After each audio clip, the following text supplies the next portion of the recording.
New at 5, you may have heard it over the weekend as gunfire rang out 2021 turning to 2022. The Columbus police say that shot spotter, I should say, which also covers parts of the city, had detected more than 3,100 rounds being fired between 11 p.m. on New Year's Eve and 2 a.m. on New Year's Day. ABC's Dan Perlman joins us now live. Dan, Columbus police said that the number of shots that were fired that night even higher than that. Brad, they absolutely do. Like you said, ShotSpotter does not cover the entire city. So for areas where it is not, well, shots that were fired in those areas are not included in that figure. That is today. One woman walked me through her very scary holiday at home where she says she could hear the gunfire in her neighborhood even before the new year was here.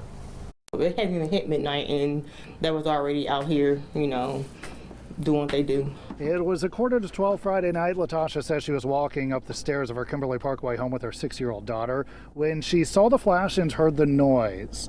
So we immediately, got down in the hallway, and then in my head I just knew like something happened in her room. Either her window got shot or something. A few minutes later she checked and saw the hole in the window, the bullet in the hallway. Oh yeah, it was pretty scary. So she called the police. This incident, one of several for which they took reports for, that occurred on Friday night or Saturday morning.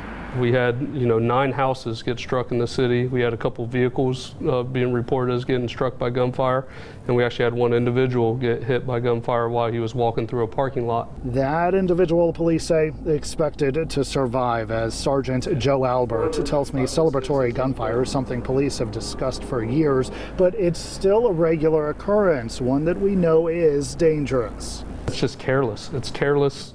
People going out and firing off a gun to, quote, celebrate, have no idea where that round is being fired to when they shoot it in the air.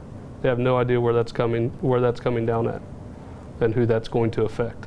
In this case, on Kimberly Parkway, it's Latasha and her family it affected, as the hole remains in the window of the room where her daughter sleeps.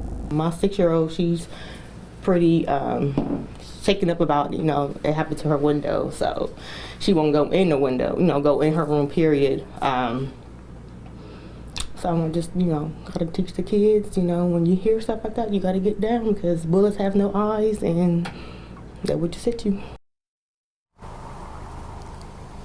And Columbus police do urge anyone with information on a house being shot or any other crime that occurred over the holiday weekend to call them. Local for you in Columbus, Dan Perlman, NBC4.